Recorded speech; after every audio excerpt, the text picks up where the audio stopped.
All right, happy Thursday, everybody. Welcome to another episode of Tech Talk.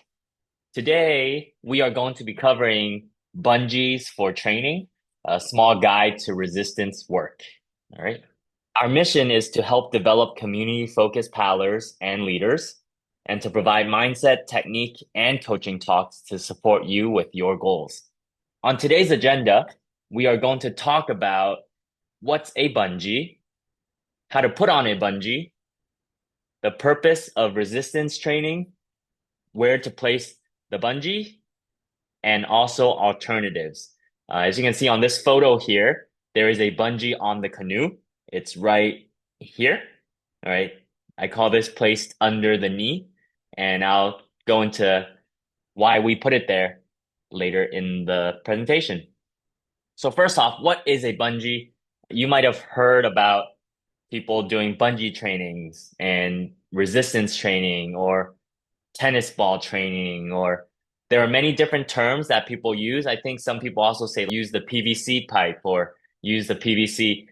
Essentially, it is a resistor. It's a thing that you put around your canoe or your boat to slow yourself down, right? So when we say bungee, we're talking about usually a 3 foot bungee with hooks. So these plastic hooks right here, so that it doesn't damage your boat. It can also be your leash. So if your canoe has a leash and you didn't bring anything else, you can just use the leash and wrap it around instead of just tying it straight to your foot. You can wrap it around the boat first and then back onto your foot. That can also be used as a bungee. You can also add a tennis ball, right? So if you cut a tennis ball, cut it on both sides, you can string the bungee through, and now you'll add an extra resistor onto the the bungee. You can even add multiple tennis balls to add even more resistance as well. There are resistance training in many different sports, right? So if you think about running, if you ever seen people with like parachutes when they're running, that's resistance training where they run with more air resistance than they usually would. If you've seen people running with a band where they pull themselves back, that's also resistance training. Swimmers might have added weights or added resistance to them so that when they're swimming, it's a little heavier, there's more drag. So those are all examples of resistance training. And so the bungee is the one way of being adding resistance training onto the boat. So I'm going to demonstrate just how to put on a bungee. I have a video here that shows you quickly. We're going to watch it. So here, there's the bungee. That's a 3 foot bungee. I'm going to use this paddle erg as if it's my boat. You're going to sit on your boat and then you're going to go around under the boat and then connect the ends so that they are tied around the boat. It is important to note that sometimes when you tie the bungee and just hook them under your boat, sometimes it's not tight enough. If it's not tight enough, I usually then wrap them around itself to then tighten it some more. So again, the goal is to keep it tight onto the boat so that it doesn't fly off. If it's in the back yako, so I think sometimes when people practice on V, if they try to add resistance and then there's no rudder to hold on to it, they will lose their bungee, right? So it's just important to keep the bungee tight onto your canoe. So that's how you put it on. You can put it on before a session or during a session. So if you do it before, you can tie it on and then just leave it and you can use it for the whole session. Or you can tie it on during the session, take it off during the session, and so forth. And so if it's during your session, I recommend putting it right under your knee so that it's easy to access, right? You don't have to strain yourself. You don't have to turn back. You reach forward. It's kind of right under your knee. So what I would do is place them I would grab them and then just put them right under my knee, tie it up, tighten it, use it. Once I'm done paddling it, I can take it off and put it back behind me. When you put the bungee on, just make sure to always keep one hand holding one of the ends, right? You don't want to end up losing the bungee into the ocean or into the water. All right. So what's important about the purpose of resistance training, right? You can see here that there's a bungee right here. As I take that stroke, there's a lot more resistance onto the water. Why we add in resistance training, it helps us build muscle quicker, right? So because it's heavier than what we would usually be used to, right? The boat usually is gliding. If we add that bungee, it's gonna feel much heavier to pick up, and so you're building the muscle quicker.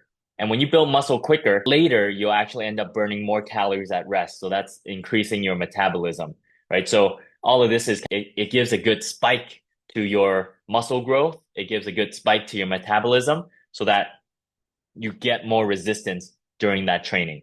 So it's almost like if you're running, but instead of running on a flat path, you're going to run up a hill. Doing hill sprints will burn your muscles quicker. It'll build them quicker. It'll burn calories quicker, and increase metabolism, and you'll feel it. Your heart rate will go up. You'll also build power quicker, right? Because you're working with a heavier resistance, you're working with moving more weight. It will force you to connect your body and build power quicker. What's also important about resistance training is that it will allow you to feel out the full stroke. Sometimes when we're just paddling, we end up going into a flow where we forget to be efficient. With the resistance added onto the boat, anytime you are inefficient, the boat will slow down a lot, right? And because it's heavier, you have to actually connect and keep power through the whole stroke the whole time, right? And so it really allows you to feel out that entire stroke, and find resistance and pressure through the whole stroke from the front all the way to the back. It will also target your inefficiencies in a stroke, meaning if you tend to have a weak catch, it will show you that as soon as you enter, if you don't have a strong catch, the rest of the stroke will feel extra heavy, right? So now you're like, oh, I need to work on getting deeper in the front first, and then now I can push through the whole stroke. If you tend to be inefficient in the middle of a stroke, so maybe you catch really well, but then you get lazy through the middle of the stroke, and then you try to pull again, having the bungee will show you that. You'll get in hard, you'll feel the stroke, and then when you start getting slow, the boat is going to really slow down for you. And you'll be like, wait, why is it so heavy? Well, it's because you're not continuing to push through the catch into the middle of the stroke, right? So that will mean you need to work on the meat of the stroke. If your exit isn't usually there, then now you'll notice that if you just catch and then push through the stroke and you exit early, the boat will slow down dramatically at the end because you didn't push through the exit. So having this resistance forces you, it pretty much tells you where you are inefficient throughout your whole stroke. And because you're supposed to feel out that entire stroke, hopefully with resistance training, you start noticing how much longer and how much stronger your stroke could be.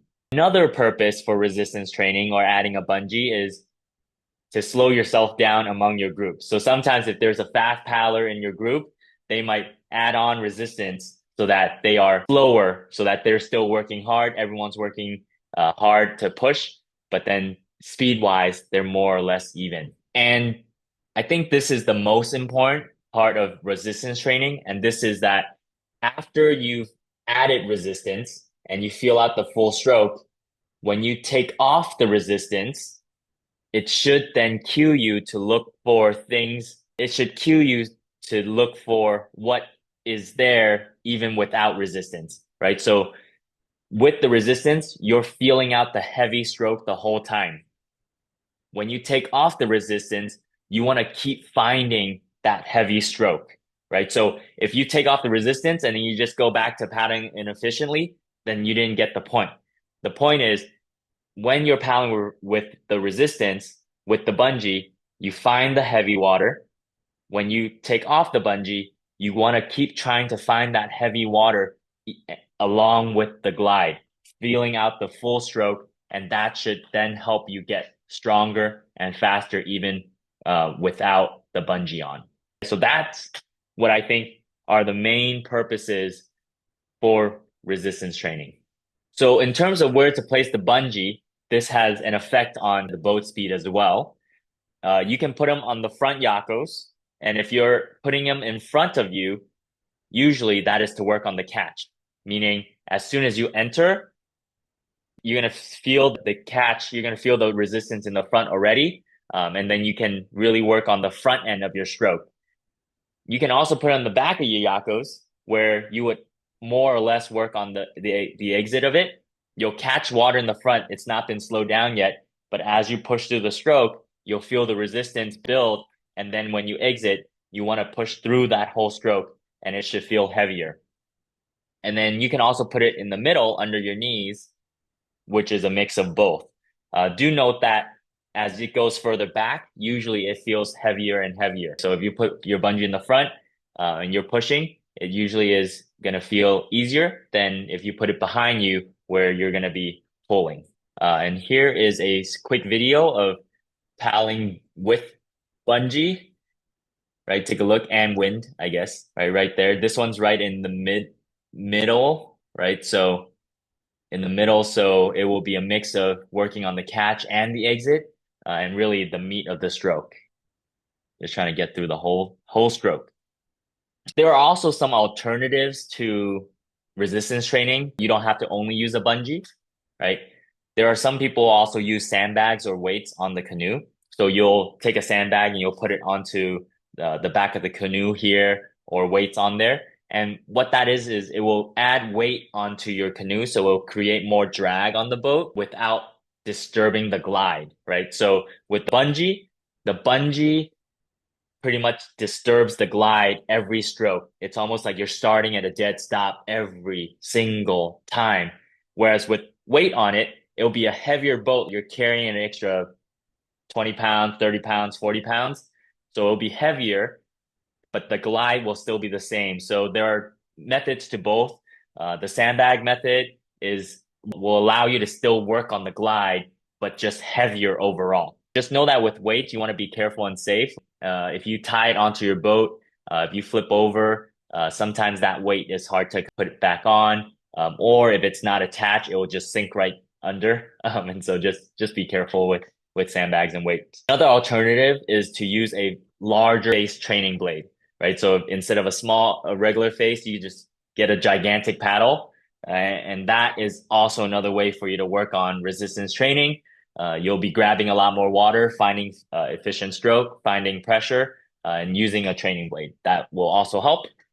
Yeah, plastic bag will also be a way to, and I throw this in there as a joke, but let's say if you ever caught a plastic bag on your rudder, it's a lot of drag. So that's one way you can get resistance training as well. Some people also like to hook certain things on there where they're dragging on their yakos. That will also be an alternative to resistance training. Going upwind is also another way, as well as upcurrent are also alternatives to focus on. Again, with the purpose of resistance training, it's so that you can feel out the whole stroke, so that you can find good pressure from the front all the way to the end. All of these alternatives will force you to feel out that full stroke, right? So if you ever gone up current or upwind, it's very important that you take a full deep stroke, so that you are able to continue to move your canoe forward where you want it to go. I'm going to do a pitch for the paddling school community online. If you join today, it's 7-day free trial. You can win money prizes every month, and you'll get weekly workouts from me and access to courses about paddling. And please get in before prices go up. And here's the link. Hey, thank you all for tuning in, and I hope to see you all next week for another Tech Talk. If that was valuable to you, please drop a comment, drop a like, or share it to a friend that you think will benefit from this. Thank you so much for tuning in.